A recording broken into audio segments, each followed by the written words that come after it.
Hi hello ನಮಸ್ತೆ ಎಲ್ಲರಿಗೂ S P S media ಚಾನಲಿನ ಮತ್ತೊಂದು ವಿಡಿಯೋಗೆ ಸ್ವಾಗತ ಸುಸ್ವಾಗತ.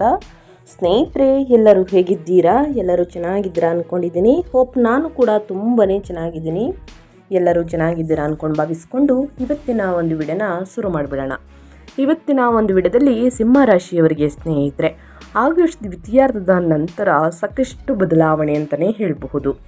ಯಾವುದರ ಬಗ್ಗೆ ಎಚ್ಚರಿಕೆ ವಹಿಸಬೇಕು, ಏನೆಲ್ಲ ಅದೃಷ್ಟದ ಫಲಗಳನ್ನು ಸಿಂಹರಾಶಿಯವರು ಗಳಿಸಲಿದ್ದೀರಿ ಅನ್ನೋದನ್ನ ಕಂಪ್ಲೀಟ್ ಆಗಿ ತಿಳಿಸ್ಕೊಡ್ತಾ ಹೋಗ್ತೀನಿ. ಇದನ್ನೆಲ್ಲ ತಿಳ್ಕೋಬೇಕು, ಸಣ್ಣ ಪುಟ್ಟ ಪರಿಹಾರಗಳನ್ನೆಲ್ಲ ಫಾಲೋಅಪ್ ಮಾಡಬೇಕು ಅಂದರೆ ಎಲ್ಲೂ ಕೂಡ ವಿಡಿಯೋನ ಸ್ಕಿಪ್ ಮಾಡಬಾರ್ದು. ಅಂದರೆ ವಿಡಿಯೋನ ಕಟ್ ಮಾಡಿ ಓಡಿಸ್ಕೊಂಡೋಗಿ ನೋಡ್ತೀನಿ ಅಂದರೆ ಫುಲ್ ಇನ್ಫಾರ್ಮೇಷನ್ ಅರ್ಥ ಆಗಲ್ಲ. ಸೊ ಹಾಗಾಗಿ ಎಲ್ಲ ವಿಡಿಯೋದಲ್ಲೂ ತಿಳಿಸ್ತಾ ಇರ್ತೀನಿ. ಮೊದಲಿಂದ ಕೊನೆ ತನಕ ವಿಡಿಯೋವನ್ನು ಸಂಪೂರ್ಣವಾಗಿ ವಾಚ್ ಮಾಡಿ. ವಿಡಿಯೋದಲ್ಲಿ ಒಳ್ಳೆ ಮಾಹಿತಿ ಸಿಕ್ಕಿದ್ದಲ್ಲಿ, ಈ ವಿಡಿಯೋ ಯೂಸ್ಫುಲ್ ಅನಿಸಿದ್ದಲ್ಲಿ ವಿಡಿಯೋಗೆ ಲೈಕ್ ಮಾಡೋದನ್ನ ಮರ್ತಿದ್ರೆ ಲೈಕ್ ಮಾಡಿ.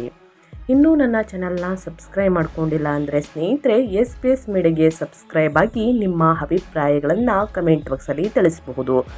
ಯಾರೆಲ್ಲ ಸಬ್ಸ್ಕ್ರೈಬ್ ಮಾಡಿಕೊಂಡು ಪ್ರತಿನಿತ್ಯ ವಿಡಿಯೋ ವಾಚ್ ಮಾಡ್ತಿದ್ದೀರಾ ಅಂಥವರಿಗೆ ಥ್ಯಾಂಕ್ ಯು ಸೋ ಮಚ್ ಅಂತ ಹೇಳ್ತಾ ವಿಡಿಯೋದ ಕಡೆ ಗಮನ ಕೊಟ್ಬಿಡೋಣ. ಹೌದು, ಗ್ರಹಗಳ ಸಂಚಾರ ಮತ್ತು ಗ್ರಹಗಳ ಸ್ಥಾನ ಬದಲಾವಣೆ, ಅದರಿಂದಾಗುವಂತಹ ಪ್ರಭಾವದಿಂದ ಸಿಂಹರಾಶಿಯವರು ಏನೆಲ್ಲ ಬದಲಾವಣೆಯನ್ನು ನೋಡಲಿದ್ದೀರಿ ಅನ್ನೋದಾದರೆ, ಸಿಂಹರಾಶಿಯವರೇ ತೀವ್ರವಾದಂತಹ ಸವಾಲಿನ ಗ್ರಹಗಳ ಸಂಚಾರವು ನಿಮ್ಮನ್ನು ಅಹಿತಕರ ಆತ್ಮಾವಲೋಕನಕ್ಕೆ ತಳ್ಳುವುದರಿಂದ ಆಗಸ್ಟ್ ತಿಂಗಳು ಮನ್ನಣೆ ಮತ್ತು ವ್ಯಕ್ತಿಗತ ಸ್ಥಾನಮಾನಕ್ಕಾಗಿರುವಂತಹ ನಿಮ್ಮ ಆಳವಾದಂತಹ ಬಯಕೆಯನ್ನು ಕಠಿಣವಾಗಿ ಪರೀಕ್ಷಿಸುತ್ತದೆ. ನಿಮ್ಮ ರಾಶಿಯ ಅಧಿಪತಿಯಾದ ಸೂರ್ಯನು ತಿಂಗಳ ದ್ವಿತೀಯಾರ್ಧದಲ್ಲಿ ಅರ್ಧ ಭಾಗದಲ್ಲಿ ನಷ್ಟದ 12ನೇ ಮನೆಯಲ್ಲಿ ಉಚ್ಚ ಗುರುವಿನೊಂದಿಗೆ ಇರುವುದರಿಂದ ನಿಮ್ಮ 8ನೇ ಮನೆಯಲ್ಲಿ ಮುಂದುವರಿದಿರುವಂತಹ ಅಷ್ಟಮ ಶನಿ ಸಂಚಾರವು ಹಠಾತ್ ಗುಪ್ತ ಅಡೆತಡೆಗಳನ್ನು ಸೃಷ್ಟಿಸಿದರೆ, ನಿಮ್ಮ ಮೊದಲ ಮನೆಯಲ್ಲಿರುವಂತಹ ಕೇತುವು ಅಸಾಮಾನ್ಯವಾದಂತಹ ಆತ್ಮ ಸಂಯಮ ಮತ್ತು ಆಧ್ಯಾತ್ಮಿಕ ನಿಲ್ಪತ್ತೆಯನ್ನು ಉಂಟು ಮಾಡುತ್ತದೆ.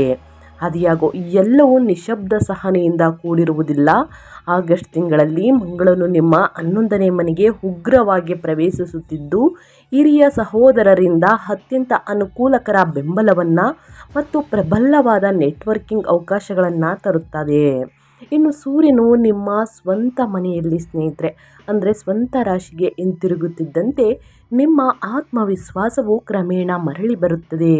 ತೆರೆಮರೆಯ ನಿಮ್ಮ ಪ್ರಯತ್ನಗಳು ಅಂತಿಮವಾಗಿ ನಿಮ್ಮ ಪ್ರಕಾಶಮಾನವಾದಂತಹ ಸಾರ್ವಜನಿಕ ಖ್ಯಾತಿಯನ್ನು ಪುನಃಸ್ಥಾಪಿಸುತ್ತದೆ ಎಂದು ನಂಬಿ ಈಗ ನಿಮ್ಮ ಶಕ್ತಿಯನ್ನು ಮೊದಲನೇದಾಗಿ ಉಳಿಸಿ ಅಂತಲೇ ಹೇಳಬಹುದು. ಗ್ರಹಗಳ ಸಂಚಾರ ಮತ್ತು ಗ್ರಹಗಳ ಸ್ಥಾನ ಬದಲಾವಣೆ, ಅದರಿಂದ ಆಗುವಂತಹ ಪ್ರಭಾವದಿಂದ ವೃತ್ತಿ ಜೀವನದಲ್ಲಿ, ವ್ಯಾಪಾರ ವ್ಯವಹಾರದಲ್ಲಿ, ನಿಮ್ಮ ಆರೋಗ್ಯದಲ್ಲಿ, ಹಣಕಾಸಿನಲ್ಲಿ ಏನೆಲ್ಲ ಬದಲಾವಣೆಗಳು ಕಂಡು ಬರಲಿದೆ, ಯಾವುದರ ಬಗ್ಗೆ ಸಿಂಹರಾಶಿಯವರು ಎಚ್ಚರಿಕೆ ವಹಿಸಬೇಕು ಅನ್ನೋದನ್ನ ತಿಳಿಸ್ಕೊಡ್ತೀನಿ. ಇದನ್ನೆಲ್ಲ ತಿಳ್ಕೋಬೇಕು ಅಂದರೆ ಸ್ನೇಹಿತರೆ ಎಲ್ಲೂ ಕೂಡ ವಿಡಿಯೋನ ಸ್ಕಿಪ್ ಮಾಡಬಾರ್ದು. ಅಂದರೆ ವಿಡಿಯೋನ ಕಟ್ ಮಾಡಿ ಓಡಿಸ್ಕೊಂಡೋಗಿ ನೋಡ್ತೀನಿ ಅಂದರೆ ಫುಲ್ ಇನ್ಫಾರ್ಮೇಷನ್ ಅರ್ಥ ಆಗಲ್ಲ. ಸೊ ಹಾಗಾಗಿ ಮೊದಲಿಂದ ಕೊನೆ ತನಕ ಸಂಪೂರ್ಣವಾಗಿ ವಿಡಿಯೋವನ್ನು ವಾಚ್ ಮಾಡಿ. ಮೊದಲನೇದಾಗಿ ನಿಮ್ಮ ವೃತ್ತಿ ಜೀವನದ ಬಗ್ಗೆ ಹೇಳೋದಾದರೆ, ನಿಮ್ಮ 8ನೇ ಮನೆಯಲ್ಲಿ ನಡೆಯುತ್ತಿರುವಂತಹ ಅಷ್ಟಮ ಶನಿ ಸಂಚಾರವು ಹಠಾತ್ ನಿರಾಶಾದಾಯಕ ಅಡಚಣೆಗಳನ್ನು ಉಂಟು ಮಾಡುತ್ತಿರುವುದರಿಂದ ನಿಮ್ಮ ವೃತ್ತಿ ಜೀವನವು ಭಾರವಾದಂತಹ ಹೊರೆಯನ್ನು ಅನುಭವಿಸುತ್ತದೆ. ನಿಮ್ಮ ರಾಶಿಯ ಅಧಿಪತಿಯಾದಂತಹ ಸೂರ್ಯನು ಆಗಸ್ಟ್ 17ರವರೆಗೆ 12ನೇ ಮನೆಯಲ್ಲಿ ಅಡಗಿಕೊಂಡಿರುವುದರಿಂದ ಸ್ನೇಹಿತರೆ ಯಾವುದೇ ನಿಮ್ಮ ಅಧಿಕಾರವು ಅಂತಂದರೆ ಕುಂದಿರುವುದನ್ನು ಮತ್ತು ಮೇಲಧಿಕಾರಿಗಳು ನಿಮ್ಮ ನಾಯಕತ್ವವನ್ನು ಸಂಪೂರ್ಣವಾಗಿ ನಿರ್ಲಕ್ಷಿಸಿರುವುದನ್ನು ನೀವು ಅನುಭವಿಸಲಿದ್ದೀರಿ. ಬುಧನು 12ನೇ ಮನೆಗೆ ಸ್ಥಳಾಂತರಗೊಳ್ಳುವುದರಿಂದ ವಿಷಯಗಳು ಮತ್ತಷ್ಟು ಗಟ್ಟಿಲಗೊಳ್ಳುತ್ತದೆ. ಇದು ಗೊಂದಲಮಯ ತಪ್ಪು ಸಂವಹನಗಳನ್ನು ಸ್ನೇಹಿತರೆ ಅಥವಾ ವಿದೇಶಿ ಯೋಜನೆಗಳಿಗೆ ಸಂಬಂಧಿಸಿದ ಅನಿರೀಕ್ಷಿತ ಖರ್ಚುಗಳನ್ನು ತರುತ್ತದೆ. ನಿಮ್ಮ ಕಾರ್ಯಸೂಚಿಯನ್ನು ಬಲವಂತವಾಗಿ ಏರಬೇಡಿ, ಏಕೆಂದರೆ ಕಷ್ಟಪಟ್ಟು ಸಂಪಾದಿಸಿ ನಿಮ್ಮ ಸ್ಥಾನಮಾನವನ್ನು ಕಾಪಾಡಿಕೊಳ್ಳಲು ನಿಶಬ್ದ ಸಹನೆಯೇ ನಿಮ್ಮ ಏಕೈಕ ಕಾರ್ಯಸಾಧ್ಯವಾಗುತ್ತದೆ ಸ್ನೇಹಿತರೆ. ಇನ್ನು ಈ ಆಳವಾದ ಸವಾಲುಗಳ ಹೊರತಾಗಿಯೂ ಆಗಸ್ಟ್ ತಿಂಗಳಲ್ಲಿ ಮಂಗಳನು ನಿಮ್ಮ 11ನೇ ಮನೆಗೆ ಪ್ರವೇಶಿಸಿದಾಗ ನಿಮಗೆ ನಿರ್ಣಾಯಕ ಜೀವನಾಡಿ ಸಿಗುತ್ತದೆ. ಈ ಅತ್ಯಂತ ಅನುಕೂಲಕರ ಸ್ಥಾನವು ನಿಮ್ಮ ವೃತ್ತಿಪರ ನೆಟ್ವರ್ಕ್ಗಳಿಗೆ ಉಗ್ರವಾದ ಶಕ್ತಿಯನ್ನು ತುಂಬುತ್ತದೆ. ಇದು ಸಹಕಾರ ನೀಡದ ಮೇಲಧಿಕಾರಿಗಳನ್ನು ಬೈಪಾಸ್ ಮಾಡಲು ಮತ್ತು ನೇರವಾಗಿ ಪ್ರಭಾವಿ ಗೆಳೆಯರಿಂದ ಬೆಂಬಲವನ್ನು ಪಡೆಯಲು ನಿಮಗೆ ಅನುವು ಮಾಡಿಕೊಡುತ್ತದೆ.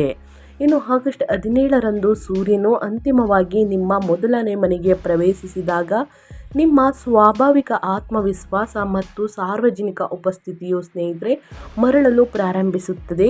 ಸಹಕಾರಿ ಪ್ರಯತ್ನಗಳ ಮೇಲೆ ಕಟ್ಟುನಿಟ್ಟಾಗಿ ಗಮನ ಹರಿಸಿ ಎಲ್ಲ ಲಿಖಿತ ವ್ಯಾಪಾರ ಒಪ್ಪಂದಗಳನ್ನು ಸೂಕ್ಷ್ಮವಾಗಿ ಪರಿಶೀಲಿಸಿ ಮತ್ತು ನಿಮ್ಮ ಶಿಸ್ತಿನ ತಾಳ್ಮೆಯು ಈ ತೀವ್ರವಾದ ತಾತ್ಕಾಲಿಕ ವೃತ್ತಿ ಜೀವನದ ಹಿನ್ನಡೆಗಳನ್ನು ಮೀರಿಸುತ್ತದೆ ಎಂಬುದನ್ನು ನೆನಪಿನಲ್ಲಿಡಿ. ವೃತ್ತಿ ಜೀವನದಲ್ಲಿ ಏನೆಲ್ಲ ಬದಲಾವಣೆಗಳು ಕಂಡುಬರಲಿದೆ ಅನ್ನೋದನ್ನ ತಿಳಿಸ್ಕೊಟ್ಟಾಯಿತು. ಇವಾಗ ನಿಮ್ಮ ಹಣಕಾಸಿನ ಬಗ್ಗೆ ಹೇಳೋದಾದರೆ ಆರ್ಥಿಕ ಸ್ಥಿತಿ ಮತ್ತು ಧನಲಾಭದ ಬಗ್ಗೆ ಹೇಳೋದಾದರೆ ಸಿಂಹ ರಾಶಿಯ ವ್ಯಕ್ತಿಗಳಿಗೆ ಗ್ರಹಗಳ ಸಂಚಾರ ಮತ್ತು ಗ್ರಹಗಳ ಸ್ಥಾನ ಬದಲಾವಣೆಯಿಂದ ಸ್ನೇಹಿತರೆ ಏನೆಲ್ಲ ಬದಲಾವಣೆಯನ್ನು ನೋಡಲಿದ್ದೀರಿ ಅಂದರೆ ನಷ್ಟದ 12ನೇ ಮನೆಯಿಂದ ಬರುವಂತಹ ಅಪಾರ ಒತ್ತಡದಿಂದಾಗಿ ಸಂಪತ್ತು ನಿರ್ವಹಣೆಗೆ ವಿಪರೀತ ಎಚ್ಚರಿಕೆ ಅಗತ್ಯವಿರುತ್ತದೆ. ಉಚ್ಚ ಗುರುವು ಇಲ್ಲಿ ತನ್ನ ಕಷ್ಟಕರವಾದಂತಹ ಸಂಚಾರವನ್ನು ಮುಂದುವರಿಸುತ್ತಾನೆ. ಇದು ನಿಮ್ಮ ಒಂಟಿತನವನ್ನು ಹೆಚ್ಚು ವಿಸ್ತರಿಸುತ್ತದೆ ಮತ್ತು ವಿದೇಶಿ ವಿಷಯಗಳು ಅಥವಾ ಗುಪ್ತ ಬಾಧ್ಯತೆಗಳಿಗೆ ಸ್ನೇಹಿತರೆ ಸಂಬಂಧಿಸಿದ ಬೃಹತ್ ಅನಿರೀಕ್ಷಿತ ವೆಚ್ಚಗಳನ್ನು ಸೃಷ್ಟಿಸುತ್ತದೆ. ನಿಮ್ಮ ಸಂಪತ್ತಿನ ಅಧಿಪತಿಯಾದ ಬುಧನು ಆಗಸ್ಟ್ 22ರವರೆಗೆ 12ನೇ ಮನೆಯಲ್ಲಿ ಗುರುವನ್ನು ಸೇರಿಕೊಂಡಾಗ ನಿಮ್ಮ ಬಜೆಟನ್ನು ತಪ್ಪಾಗಿ ಲೆಕ್ಕ ಹಾಕುವ ಮತ್ತು ಕಳಪೆ ಸಂವಹನದ ಮೂಲಕ ಹಣವನ್ನು ಕಳೆದುಕೊಳ್ಳುವ ಹೆಚ್ಚಿನ ಅಪಾಯದಲ್ಲಿದ್ದೀರಿ. ಊಹಾತ್ಮಕ ಹೂಡಿಕೆಗಳನ್ನು ಸಂಪೂರ್ಣವಾಗಿ ತಪ್ಪಿಸಿ, ಏಕೆಂದರೆ ಈ ಗ್ರಹಗಳ ಜೋಡಣೆಯು ಯಾವುದೇ ಸಂಭಾವ್ಯ ದೀರ್ಘಕಾಲೀನ ಲಾಭಕ್ಕಿಂತ ಗಮನಾರ್ಹವಾದ ಹಣಕಾಸಿನ ಸೋರಿಕೆಯನ್ನು ಬಲವಂತವಾಗಿ ಸ್ನೇಹಿತರೆ ಬೆಂಬಲಿಸುತ್ತದೆ. ಶುಕ್ರನು ಇಡೀ ತಿಂಗಳು ನಿಮ್ಮ 2ನೇ ಮನೆಯನ್ನು ಆಕ್ರಮಿಸಿಕೊಂಡಿರುವುದರಿಂದ ಸ್ಥಿರವಾದ ಆದರೂ ಸಾಧಾರಣವಾದ ರಕ್ಷಣೆಯ ಪದರವನ್ನು ನೀಡುತ್ತಾನೆ. ಅದು ನೀಚ ಸ್ಥಿತಿಯಲ್ಲಿದ್ದರೂ ಕೂಡ ನಿಮ್ಮ ಕುಟುಂಬಕ್ಕೆ ಊಟ ನೀಡಲು ಮತ್ತು ನಿಮ್ಮ ಮೂಲಭೂತ ಸೌಕರ್ಯಗಳನ್ನು ಸುರಕ್ಷಿತವಾಗಿರಿಸಲು ಸಾಕಷ್ಟು ಬೆಂಬಲವನ್ನು ಒದಗಿಸುತ್ತದೆ. ನಿಮ್ಮ ಸ್ವಾಭಾವಿಕ ಸಿಂಹರಾಶಿಯ ಉದಾರತೆಯನ್ನು ಸ್ನೇಹಿತರೆ ನೀವು ಸಕ್ರಿಯವಾಗಿ ತಡೆ ಹಿಡಿಬೇಕು. ಅಂದರೆ ಇತರರನ್ನು ಮೆಚ್ಚಿಸಲು ಐಷಾರಾಮಿ ವಸ್ತುಗಳನ್ನು ಖರೀದಿ ಮಾಡುವುದಕ್ಕೆ ಮುಂದಾಗಬೇಡಿ. ಇದರಿಂದ ಸಾಕಷ್ಟು ಸಮಸ್ಯೆಗಳು ಎದುರಾಗಬಹುದು. ಹಾಗಾಗಿ ಐಷಾರಾಮಿ ವಸ್ತುಗಳನ್ನು ಖರೀದಿಸುವುದನ್ನು ವಿರೋಧಿಸಬೇಕು. ನಿಮ್ಮ ಸಂಗ್ರಹವಾದ ಉಳಿತಾಯವನ್ನು ನಂಬಿಕೊಳ್ಳಿ ಮತ್ತು ಹೊರ ಹೋಗುವಂತಹ ಪ್ರತಿಯೊಂದು ಹಣಕಾಸಿನ ವಿಚಾರದ ಬಗ್ಗೆ ಕಟ್ಟುನಿಟ್ಟಾಗಿ ಮೇಲ್ವಿಚಾರಣೆ ಮಾಡಿ. ಅತ್ಯಗತ್ಯ ಬಿಲ್ಗಳಿಗೆ ಆದ್ಯತೆ ನೀಡುವ ಮೂಲಕ ಮತ್ತು ಹೊಸ ಸಾಲಗಳನ್ನು ತೆಗೆದುಕೊಳ್ಳಲು ನಿರಾಕರಿಸುವ ಮೂಲಕ ಶಾಶ್ವತ ಹಾನಿ ಇಲ್ಲದೆ ಈ ಅತ್ಯಂತ ನಿರ್ಬಂಧಿತ ಮತ್ತು ಬೇಡಿಕೆಯ ಹಣಕಾಸಿನ ಅವಧಿಯನ್ನು ನೀವು ಯಶಸ್ವಿಯಾಗಿ ನ್ಯಾವಿಗೇಟ್ ಮಾಡಬಹುದು. ಸಿಂಹರಾಶಿಯ ವ್ಯಕ್ತಿಗಳು ಯಾವುದರ ಬಗ್ಗೆ ಹಣಕಾಸಿನ ವಿಚಾರದಲ್ಲಿ ಎಚ್ಚರಿಕೆ ವಹಿಸಬೇಕು ಸಿಂಹರಾಶಿಯವರು ಅನ್ನೋದ ಕಟ್ಟುನಿಟ್ಟಾಗಿ ತಿಳಿಸ್ಕೊಟ್ಟಿದ್ದೀನಿ ಸ್ನೇಹಿತರೆ. ಅರ್ಥವಾಗೋ ರೀತಿಯಲ್ಲಿ ಅದನ್ನು ಅನುಸರಿಸಿದರೆ ನಿಮಗೆ ಮುಂದಿನ ದಿನಗಳಲ್ಲಿ ಹಣಕಾಸಿನ ಪ್ರಾಬ್ಲಮ್ ಎದುರಾಗುವುದಿಲ್ಲ ಅಂತಲೇ ಹೇಳಬಹುದು. ಇನ್ನು ಅದೇ ರೀತಿ ನಿಮ್ಮ ಆರೋಗ್ಯ ಮತ್ತು ನಿಮ್ಮ ಯೋಗಕ್ಷೇಮದ ಬಗ್ಗೆ ಹೇಳೋದಾದರೆ ಏನೆಲ್ಲ ಬದಲಾವಣೆಗಳು ಕಂಡು ಬರಲಿದೆ ಅಂದರೆ ನಿಮ್ಮ ದೈಹಿಕ ಶಕ್ತಿಯು ಈ ತಿಂಗಳ ದ್ವಿತೀಯಾರ್ಧದಲ್ಲಿ ತೀವ್ರವಾದ ಹೊಡೆತವನ್ನು ಎದುರಿಸುತ್ತದೆ. ಇದು ತಕ್ಷಣದ ಹಸ್ತಕ್ಷೇಪದ ಅಗತ್ಯವಿರುತ್ತದೆ ಸ್ನೇಹಿತರೆ. ಆಗಸ್ಟ್ 17ರ ನಂತರ ನಿಮ್ಮ ಒಂಟಿಯಾದ 12ನೇ ಮನೆಯ ಮೂಲಕ ಸೂರ್ಯನ ಸಂಚಾರವು ನಿಮ್ಮ ನೈಸರ್ಗಿಕ ಶಕ್ತಿಯನ್ನು ಖಾಲಿ ಮಾಡುತ್ತದೆ. ಇದು ನಿದ್ರೆಹೀನತೆ ಮತ್ತು ಅನಿರೀಕ್ಷಿತ ಆಸ್ಪತ್ರೆ ಭೇಟಿಗಳಿಗೆ ನಿಮ್ಮನ್ನು ದುರ್ಬಲಗೊಳಿಸುತ್ತದೆ. ಈ ಬಳಲಿಕೆಯು ನಿಮ್ಮ 8ನೇ ಮನೆಯಲ್ಲಿ ನಡೆಯುತ್ತಿರುವಂತಹ ಅಷ್ಟಮ ಶನಿ ಸಂಚಾರದಿಂದ ಹೆಚ್ಚು ಸಂಯೋಜಿಸಲ್ಪಟ್ಟಿದೆ. ಇದು ನಿಮ್ಮ ಸಾಮಾನ್ಯ ಯೋಗಕ್ಷೇಮಕ್ಕೆ ದೀರ್ಘಕಾಲದ ಆಯಾಸ, ದುಃಖ ಮತ್ತು ಹಠಾತ್ ಅಡಚಣೆಗಳನ್ನು ತರುವುದನ್ನು ಮುಂದುವರಿಸುತ್ತದೆ. ನೀವು ಗಾಢವಾದಂತಹ ಅಡೆತಡೆ ಇಲ್ಲದೆ ವಿಶ್ರಾಂತಿಗೆ ಆದ್ಯತೆ ನೀಡಬೇಕು ಮತ್ತು ಅನಿವಾರ್ಯದಿಂದ ಏನಾದರೂ ಪ್ರಾಬ್ಲಮಿಂದ ಸ್ನೇಹಿತರೆ ಅಪಘಾತಗಳಿಗೆ ಅಥವಾ ಮೂಳೆ ಗಾಯಗಳಿಗೆ ಕಾರಣವಾಗುವ ಯಾವುದೇ ಕಠಿಣ ದೈಹಿಕ ಚಟುವಟಿಕೆಗಳನ್ನು ಸಂಪೂರ್ಣವಾಗಿ ಕೈಬಿಡಬೇಕು. ಹಾಗಾಗಿ ತಪ್ಪದೇ ಸ್ನೇಹಿತರೆ ನೀವು ವಾಹನವನ್ನು ಚಾಲನೆ ಮಾಡಬೇಕಾದ್ರೆ ಅತಿ ವೇಗ ಒಳಿತಲ್ಲ.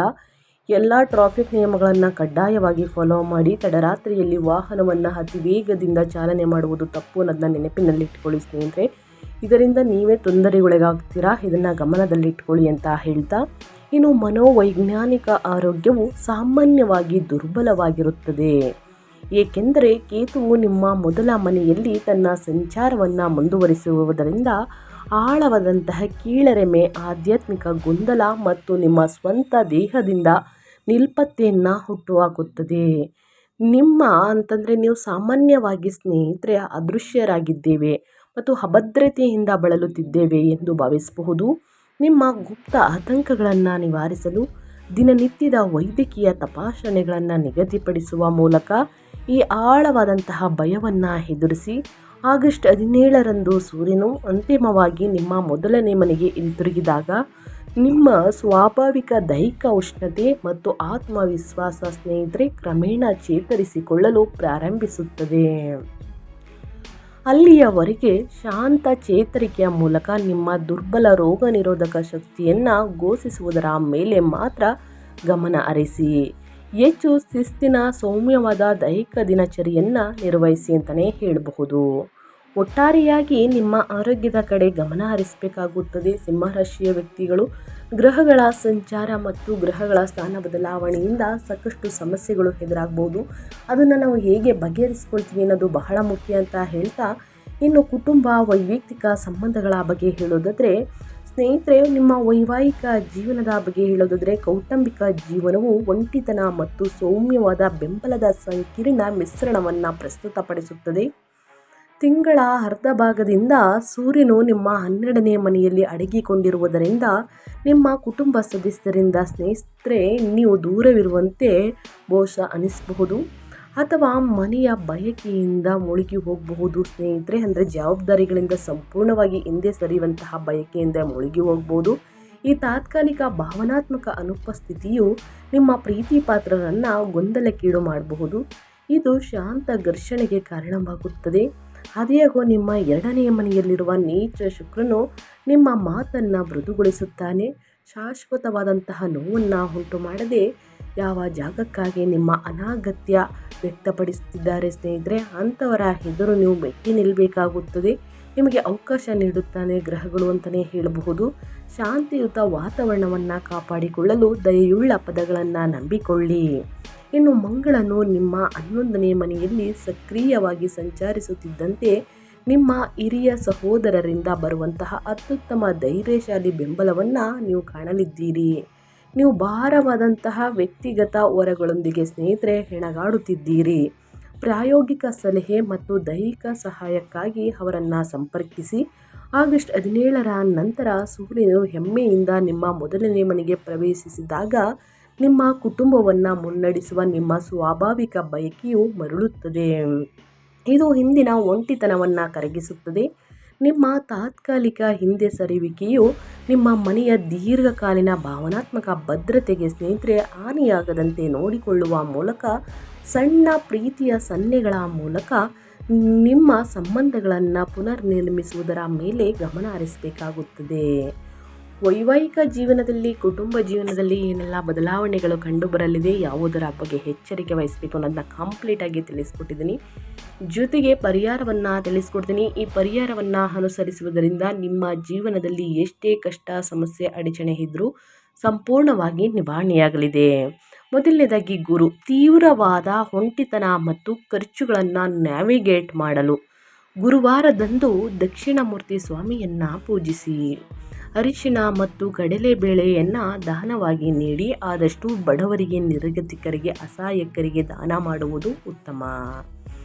ಮತ್ತು ನಿಮ್ಮ ಗುಪ್ತ ಹೊರೆಗಳನ್ನು ಸುರಕ್ಷಿತವಾಗಿ ನಿರ್ವಹಿಸಲು ಅಗತ್ಯವಾದಂತಹ ಆಳವಾದಂತಹ ಬುದ್ಧಿವಂತಿಕೆಯನ್ನು ಪಡೆಯಲು ಗುರುಶೋತ್ರವನ್ನು ಪಠಿಸಬೇಕಾಗುತ್ತದೆ. ಇನ್ನು ಸೂರ್ಯ ನಿಮ್ಮ ಖಾಲಿಯಾದ ಶಕ್ತಿ ಮತ್ತು ಅಧಿಕಾರವನ್ನು ಕ್ರಮೇಣ ಪುನಃಸ್ಥಾಪಿಸಲು ಪ್ರತಿ ಭಾನುವಾರ ಅಥವಾ ಪ್ರತಿ ದಿನ ಸೂರ್ಯೋದಯದ ಸಮಯದಲ್ಲಿ ಸೂರ್ಯ ದೇವರಿಗೆ ಅಗ್ರ್ಯವನ್ನು ನೀಡಿ ಆದಿತ್ಯ ಹೃದಯ ಸ್ತೋತ್ರವನ್ನು ಹೇಳಿ, ಓಂ ಸೂರ್ಯಾಯ ನಮಃ ಎಂಬ ಮಂತ್ರವನ್ನು ಹೇಳಿ, ಜೊತೆಗೆ ಗೋಧಿ ಮತ್ತು ಬೆಲ್ಲವನ್ನು ದಾನ ಮಾಡಿ ಮತ್ತು ನಿಮ್ಮ ಸ್ವಾಭಾವಿಕ ನಾಯಕತ್ವವನ್ನು ಮರೆಮಾಡುವ ತೀವ್ರವಾದ ಆತ್ಮ ಸಂಯಮವನ್ನು ಜಯಿಸಲು ಆದಿತ್ಯ ಹೃದಯ ಸ್ತೋತ್ರವನ್ನು ಪಠಿಸಬೇಕಾಗುತ್ತದೆ ಸಿಂಹರಾಶಿಯ ವ್ಯಕ್ತಿಗಳು. ಇನ್ನು ಶನಿ. ನಡೆಯುತ್ತಿರುವ ಅಷ್ಟಮ ಶನಿ ಅಡಚಣೆಗಳನ್ನು ಸರಾಗಗೊಳಿಸಲು ಶನಿವಾರದಂದು ಶಿವನಿಗೆ ಎಳ್ಳೆಣ್ಣೆಯ ದೀಪವನ್ನು ಹಚ್ಚಿ, ಬಡವರಿಗೆ ಆಹಾರವನ್ನು ನೀಡಿ, ಮತ್ತು ಹಠಾತ್ ಪಾಲುದಾರಿಕೆ ವಿಳಂಬಗಳು ಹಾಗೂ ದೀರ್ಘಕಾಲದ ಆಯಾಸವನ್ನು ತಾಳ್ಮೆಯಿಂದ ಸಹಿಸಿಕೊಳ್ಳಲು ದಶರಥ ಶನಿ ಸ್ತೋತ್ರವನ್ನು ಪಠಿಸಬೇಕಾಗುತ್ತದೆ. ಈ ಸಣ್ಣ ಪುಟ್ಟ ಪರಿಹಾರವನ್ನು ಸಿಂಹರಾಶಿಯವರು ಮಾಡಿ ಎಷ್ಟೇ ಕಷ್ಟ ಸಮಸ್ಯೆ ಅಡಚಣೆ ಇದ್ದರೂ ಕೂಡ ನಿವಾರಣೆಯಾಗಲಿದೆ ಅಂತ ಹೇಳ್ತಾ ವಿಡಿಯೋವನ್ನು ಎಂಡ್ ಮಾಡ್ತಾ ಇದ್ದೀನಿ. ಇವತ್ತಿನ ಒಂದು ವಿಡಿಯೋದಲ್ಲಿ ಸಿಂಹರಾಶಿಯವರಿಗೆ ಒಳ್ಳೆ ಮಾಹಿತಿ ಸಿಕ್ಕಿದ್ದಲ್ಲಿ, ಈ ವಿಡಿಯೋ ಯೂಸ್ಫುಲ್ ಅನಿಸಿದ್ದಲ್ಲಿ ವಿಡಿಯೋಗೆ ಲೈಕ್, ಕಮೆಂಟ್, ಶೇರ್ ಮಾಡಿ ನಿಮ್ಮ ಅಭಿಪ್ರಾಯವನ್ನು ತಿಳಿಸಿ. ಮತ್ತೊಂದು ವಿಡಿಯೋದಲ್ಲಿ ಸಿಗ್ತೀನಿ. Thank you for watching.